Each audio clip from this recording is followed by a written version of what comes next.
Pictures of Jamie Dornan and Amelia Warner emerged after the divorce hearing. The London morning air was thick enough to be felt.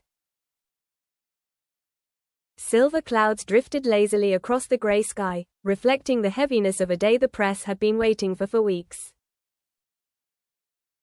The divorce trial of Jamie Dornan and Amelia Warner, two figures the public had once looked up to as the epitome of a peaceful home, had concluded the night before. The news spread like wildfire, and this morning the streets were buzzing with all the curiosity one can have about the private lives of celebrities. Jamie emerged from his temporary flat in South Kensington looking tired. He wore a dark woolly hat, his coat collar turned up to cover half his face. But the cover-up was of little use when, a few minutes later, the click of a camera sounded not far away.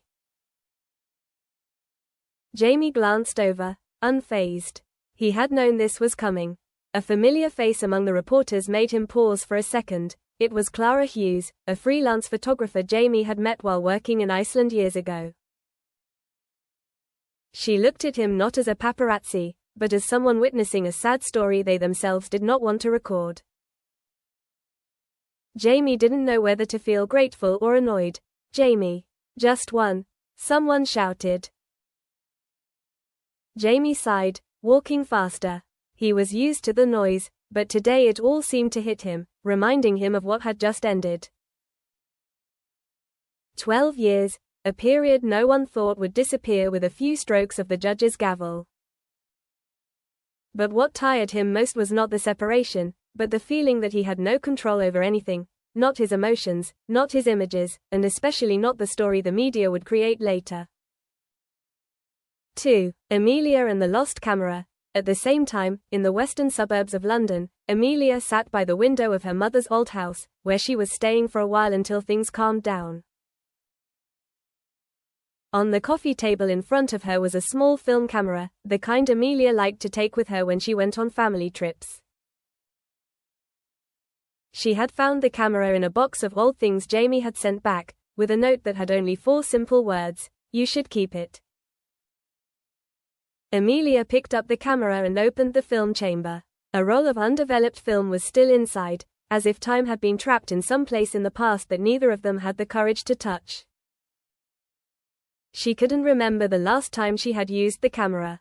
Maybe it was the trip to Scotland 2 years ago. Or maybe it was her youngest daughter's birthday. Memories were like fragments, each one painful to touch. Amelia stroked the camera, took a deep breath, and decided to take it to the film developer around the corner. Not out of curiosity, but because she wanted to see if there was anything in it that could help her understand what had really changed between them. Something that all the therapy sessions, the long conversations in the kitchen, and even yesterday's trial couldn't answer. 3. The first photos appear. The film developer, Eden's frame, had a familiar scent of chemicals mixed with the smell of old wood. The owner, Mr. Eden, was over 70 years old, but his eyes were still sharp. When Amelia handed him the roll of film, he recognized her immediately, but didn't ask much, just nodded with the understanding that only experienced people have. "Come back in 2 hours," he said. When Amelia returned, Mr. Eden handed her the envelope containing the photos and a roll of developed film. Without saying anything more, he placed his hand lightly on the envelope, as if to remind her to be prepared. Amelia opened the envelope as soon as she stepped outside. The first photo stopped her in her tracks, Jamie smiling, the smile she had loved so much, captured in the light of a Belfast afternoon. She swallowed. The next was of her and Jamie standing on the beach in Donegal, where they had both said they would take the children every summer. The third was of Jamie carrying his eldest daughter on his shoulders, Amelia standing beside him, holding a scarf fluttering in the wind. Memories so beautiful, so full, so sweet, and now so sharp. But there was one photo that made her pause longer than the others. Jamie sitting on the steps of their house, his eyes not looking at the camera but looking far away, as if lost in thought. That photo was different from the others. Not a happy moment, not a family memory. It carried a sadness Amelia couldn't name. She tried to remember when she had taken it. But her memory was blank. Point 4. Jamie and the cameras. Back in London, the first pictures of Jamie since the trial began to appear on social media. One was of him leaving his apartment, shoulders slightly bent, face obscured by a hat. Another was of him entering an old cafe in Notting Hill. And one was clearly Clara. The angle was hers, not trying to hide the beauty of sadness. Jamie looked at the pictures on his phone screen. He didn't blame Clara, but the feeling of being seen at his weakest moment was uncomfortable. He threw his phone on the sofa and grabbed his coat, deciding to go air writing machine. When he reached Hyde Park, he realized someone was stealing from him. No need to zoom, it was too serviceable. Jamie turned and walked toward the man. "Stop," he said calmly. The young man was idle in the phone store. I'm a fan of yours." Jamie ticked off. He didn't want to provoke anyone. "This isn't the right time." The man nodded with a brilliant look and left. Jamie sat down on a bench near the lake, watching the water ripple in the wind. He remembered the night before he signed the divorce papers. They had sat side by side, saying nothing, just listening to the clock ticking. Searching, the moments of resolution belonged more than the months they had tried to keep. 5. A surprise message. As the afternoon wore on, Amelia received a text message from Jamie. "Have you found your camera yet?" She looked at the screen, hesitated for a moment, then replied. "Yes, I developed the photos." An ellipsis appeared and disappeared, then appeared again. Finally, Jamie sent just one sentence. "If there's any photo that bothers you, tell me." Amelia looked at the photos spread out on the table. Some made her laugh, some made her eyes sting, and some she couldn't remember when they were taken. The one that troubled her the most was the one of Jamie sitting on the steps, looking very far away, very sad. She texted, "The one of you sitting in front of the door. When was it? I don't remember." Jamie replied almost immediately, "The day you left for the 3-week film trip. I miss you." Amelia clutched her phone tightly. Her heart clenched in a way she thought she knew. She remembered that time, but she didn't know Jamie had felt so lonely. She simply replied, "I know." Point 6. The lost photos. That evening, Amelia continued to look through the photos. When she reached the 19th, she was stunned. It was a picture of Jamie standing in the middle of the living room, holding a piece of paper, his eyes red. It had clearly been taken through the crack in the door, as if someone had stood outside and taken the picture without him knowing. But Amelia was sure it wasn't her. Her heart was pounding.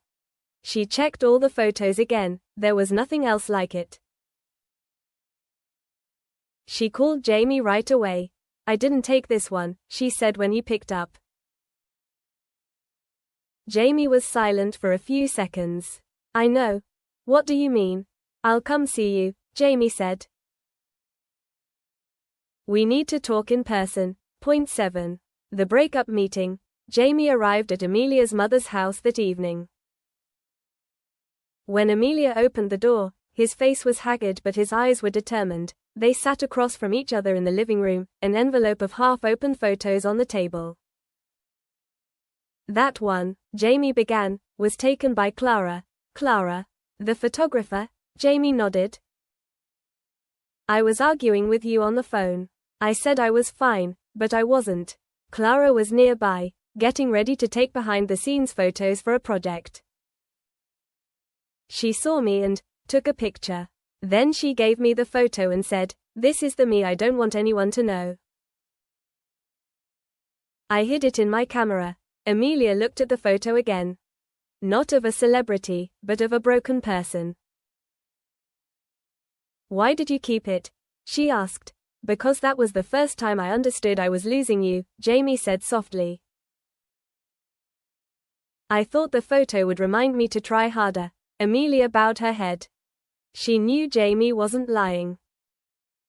And you keep the good ones, he continued. So I thought you should know that there were moments like that, too. The air was heavy, but no longer sharp with anger or blame, just two people who had been through so much, but didn't know how to get back. 8. 2 lines.